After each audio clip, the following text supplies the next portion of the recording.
folks, my name is DsGN Darkwatch, and today I'm bringing you a very, probably, something you guys don't really care about, but, right now I am playing Team Fortress 2, of course, and this first part here, we're playing I think it's Badlands. I'm sorry if I don't pronounce these right.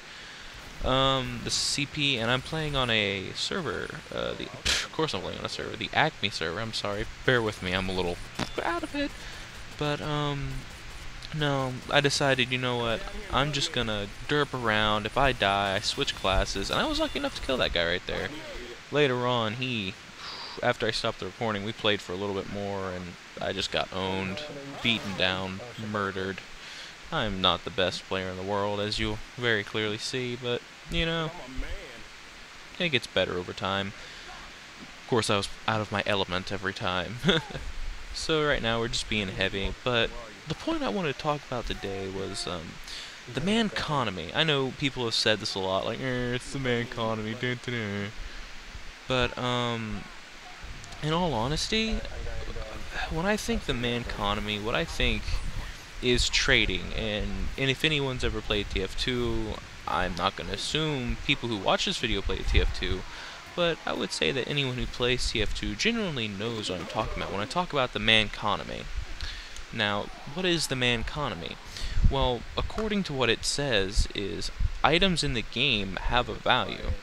That value is determined in the term of money for the game, which is defined as buds or, you know, bills, which, in case you don't know what this is, they're earbuds which were released in an update for users on the OS. They were a very limited amount of them, and people really like them, so they have a high value. And bills, of course, are Bill's hat from Left 4 Dead, and Left 4 Dead 2, since he does make an appearance there, and etc., etc. Now, the most basic form of this is metal, more specifically scrap metal, refined metal, and reclaimed metal, and I got those two mixed up. It's, according to tiers, your tiers of metal go scrap metal, reclaimed metal, and refined metal. Now, Steam has done something which is pretty interesting with this game in Team Fortress 2 and other games that are participating in it, which is Dota, as far as I know for right now. I haven't looked in a while. But they've released the community market, which allows people like us, me, you know, people who play this game, to put items on sale for real-world money. Now, personally, I have the feeling that it's not the best idea, but I don't want to say it ruins the feel of the game, because it doesn't. Because you can't. There's just no way to ruin the feel of the game. Now, what I mean by this is trading. What it used to be was you and someone else would go into a little thing, you know, in this case it'd just pop up on your Steam overlay, and you'd go into a little trading section where you and he would put up items for other items. I believe in value of items, which means if I'm going to trade you, I'm going to trade for how much it says on like a spreadsheet or something like that, which, excuse me, is most common in most forms of the game. There's a spreadsheet that tells you how much, you know, the item would be worth or how much it could be worth. And some of the most expensive items are just that. They cost more items to get. Again, me personally, I believe in the value of items, and depending on what it is, a 1 for 1, which means one item for one item, of course. However, now, the downside to this is the community store kind of takes this form of arbitrage. I believe that's how it's said. I'm sure someone will correct me. Which means that you're trading goods for other goods, or you're not using cash money, right? You're using trades, like bargaining.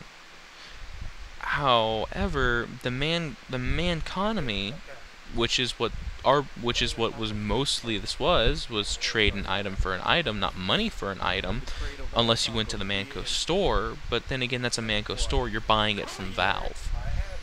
In this case, you're buying the item itself from someone else, which means you're spending real money to get the item from someone else. Now, that money is held by Valve, which means you had to send Valve your money, and they would hold on to it into their systems, which means it's their money now. It's just they've given it to you in a form of credit or currency that is the Valve, which you use to buy games, you use to buy items in the Manco store, and etc., etc. I myself am a victim of the Manco store. I bought keys and I unboxed Unusual, which of course most people get excited when they unbox their first Unusual. I did. I wasn't expecting it, but now with the MannConomy, with the way the Team Fortress economy is now, oh dear, I'm sorry if I sound a little confused. I'm trying to say this.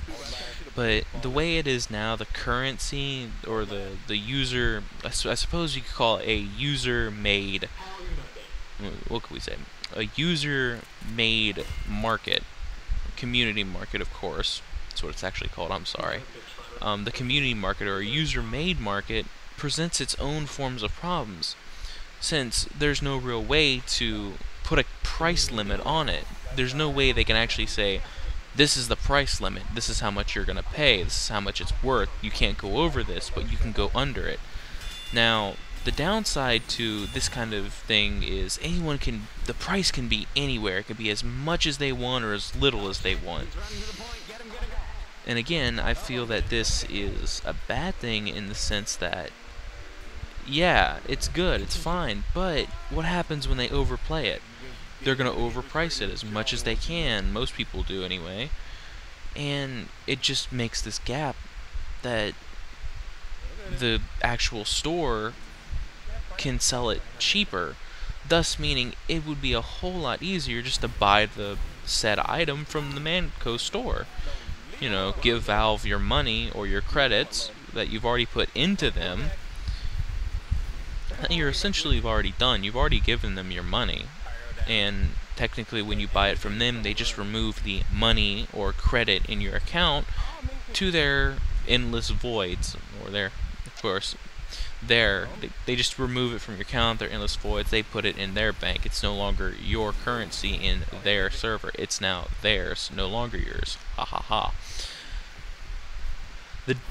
Now the upside to this is, yes, now anyone can put anything on sale, and it won't hurt anyone to do it. Yeah, it's fine, it's great, but I just don't like the way it plays out in my mind. In my mind, it feels like you're getting robbed, and they're doing it with a smile. It's polite, I'm sure, but it feels like you're getting robbed with a smile, and personally, to me, I don't like that, because it makes me feel like I'm the bad guy, I'm the one that's doing the bad things, when it's not bad. It's probably a good thing. This would probably encourage more people to play, but at the same time, it encourages people to use more money, put more money, when they probably don't have it in the first place. It's a rocket jump right there. I thought it was pretty good.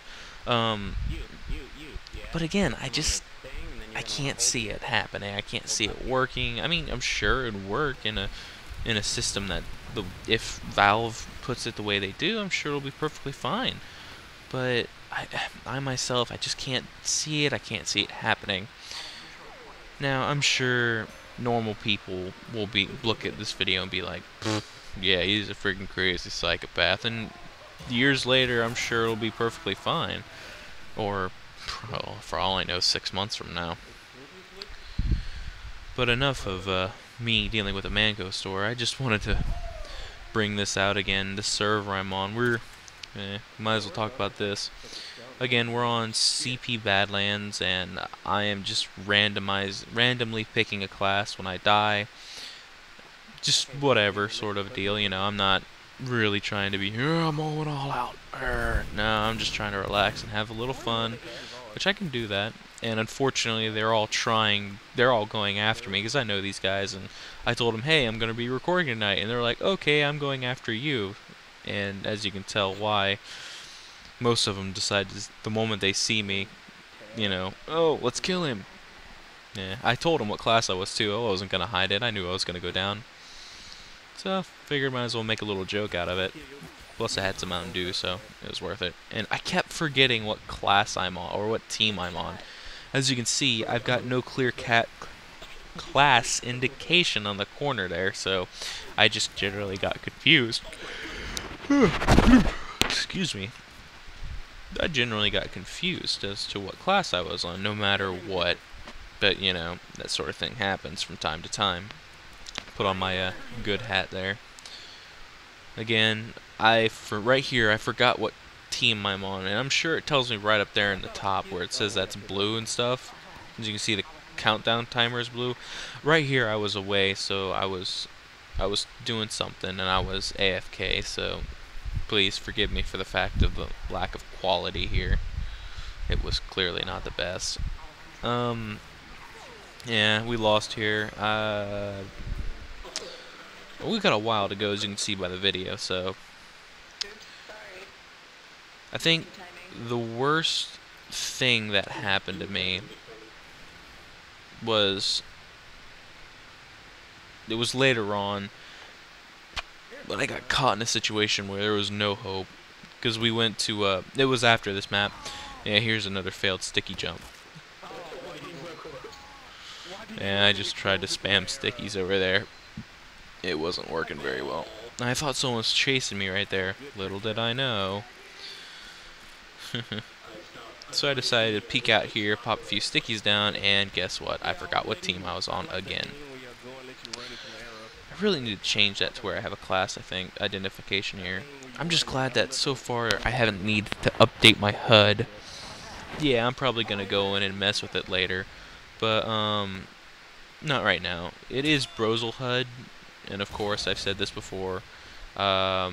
Star uses it, and I just got owned right there. So we're gonna roll the class of fate here. Oh, wrong thing. If I do stutter or say a lot, it's because I'm doing this relatively vanilla, relatively fresh. This is on my mind. This is like literally, I'm making this video right after I made the game, right after I got out of TF2, so you can tell I'm still thinking a little bit in that mindset, and I just forgot what class I was on right there, even though I was running right by them. This game has really shown me loyalty issues. Oh, now here's a funny thing. I thought I had this demo man, right? I'm going full blast at him. I'm thinking, you know what, if I'm going to go at it, I'm just going to go at it. So I know there's a spy around. Hell, I bump into him 2 or 3 times. So I take a shot at him, and I'm like, nah, that ain't gonna work. Let's go after that demo man again. Then I realize, oh no, I'm in the mosh pit of red guys. I gotta make something work here. So I just start shooting. Hopefully I can hit something. Which, of course, me, I can't hit anything. Oh, but there you go. I took him down, and I'm trying to get out of here now because I don't want to. I'm on myself. I'm thinking, I'm on a roll. I'm gonna do it. I'm gonna do it. And then I get drastically stomped. So, of course, there's that spy again. So I just could not get the guillotine. And then yeah, we changed servers. So I just cut that out. And now we're on Hightower. I'm playing a spy, and there's a guy on here. He's a good guy. He's a real good guy. But I just kept making him angry. His name is Frico. But I got worked here pretty hard. Oh, heavy. He was ready for me. But I genuinely stuck this one out as a spy. Mostly because I'm a spy. At this point, it didn't matter. But I found, as I played, I went for Frico the most because he was the one that gave me a lot of trouble. He's a really good soldier, don't get me wrong. When he gets going, there's no way to stop him.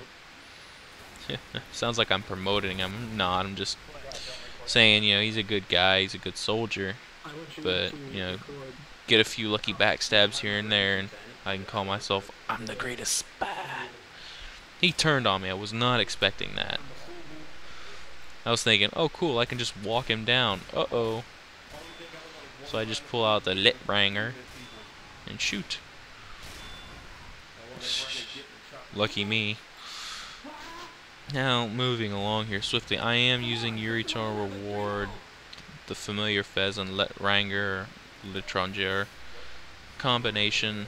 So, I'm the Sahara Spy. They can't hear me uncloak.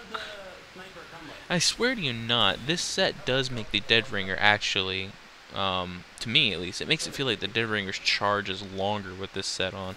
I don't know if that's intended, and that's obviously a spy, so I decided I was going to chase after him, but then I'm thinking, darn, he went invisible. What am I going to do? I'll keep chasing him, and there he is. I'm trying, I killed him. But I wanted that backstab, because I am using your eternal reward, and of course, with your eternal reward, when you make an attack, you lose your disguise, and you can't re-disguise unless you backstab someone, which was fine by me. So I decided to, just make laps with this weapon, just to go around. Don't really try not to get noticed, but if you do, and here's what I'm thinking to myself: I can get this stab, but no, I turned around, he caught me, and I died. And they're all talking like, he's still alive, he's a dead ringer. Little did they know, the actual trick was, I'm dead. Winky eyebrows. But no, again, this map was just for fun, and at this point we're all thinking, let's go Trollgers, and I'm like, yeah, I will in a minute, and I do, but unfortunately I didn't record it because I suck as a Trollger, and they just started owning me really bad. And coming up to about 16 minutes, and there hasn't been one reference to Luna. No. Oh, there you go. There's your Luna reference for all you people who like MLP. MLPB. Yeah, the jokes are being forced now, as you can tell. Yes, bad. Now, again, I'm playing as a spy, and general rule of thumb for me when I'm running this set is just make circles, and if you see heavies, just let them shoot you, but run away while you can. And then just slowly walk to a direction that you feel safe, and surprisingly no one was around at this point. I even got a full Dead Ringer charge off just sitting on the cart, so I'm thinking, you know what, I'm just going to pull it out, and I do. I pulled it out so that way, in case that happened right there. I got the cart up, and I died, but I got the cart up. And here's where I get Freako, and that pyro just catches me. And I'm just thinking to myself, okay, I'm just gonna do it. I'm just gonna get him. I'm gonna get away. Nope, dead. As you can see, and he walks over the health kit. As you can see, the smile on that pyro's face as he knew he had me. He just walks over it to taunt me. It's like, ha ha ha, you died at my health. Run away. Here comes another little bit I got, and I just started making circles again, and the pyro lit me on fire here, and they're chasing me, but he didn't commit to come after me, which was odd. Well, I'm not blaming him, shit. If I were him, I'd have different things to do too, but and here he is, and I'm thinking to myself, I can shoot him, and I kept getting this so wrong. I kept trying to shoot with the gun, but for some reason the gun wasn't wanting to pull out. I kept pulling out the sapper, as you saw, the red tape recorder. All in all, I'd say this was a pretty okay life as a spy. I didn't do anything really, aggressive. And of course, this is a public server, or a private. This is a private server, but anyone, it's open for the public. I would recommend that you go play a little while before you come to this one. This is the Acme servers. These guys are a little bit better than normal people, as you can tell. These guys have all been playing for a while, and it really does show. I mean, after a while you get used to the game, and you can tell how people are going to play classes. So for me, I just kept trying to go for that pyro because he kept annoying me. So I'm thinking to myself, maybe there's a sniper up here. No sniper. No, there's Jimmy Jam, Star. Why didn't you tell me that earlier? No. It was Jimmy Jam, and I thought here, I'll shoot him. I got that little hit. However, and he thinks there's someone else shooting him, so he backs off. It was kind of funny to look at. course, I thought a little retarded. Yay. Excuse me, it's 3:25 my time, and I'm sitting here thinking to myself, okay, I could just wait. I get a backstab, and I got a backstab. Anyway, this video is getting ready to come to a close, as you can see, and I let them kill me for obvious reasons, so I could just make my circles, grab the emos. I am disguised as Frico, right? I think that I'm sure someone's gonna correct me. I think this is Frico. I can't really tell. I'm looking at a very small window, and oh, there's that pyro. But no, I don't want the pyro. I want a different target. So I just stand here and wait. And wait. I know this is Spy's Life 101, standing and waiting. I stand here in the corner. I think the demo man comes out and sees me. Nope, Frico gets it, and then this guy gets it, and we just walk away from him. And yeah, I think I get killed by this one right here. Right? I let this recharge, and someone comes around the corner and kills me. But I hope you enjoyed the video. I will hopefully be making more in the future, but until then, I'm out.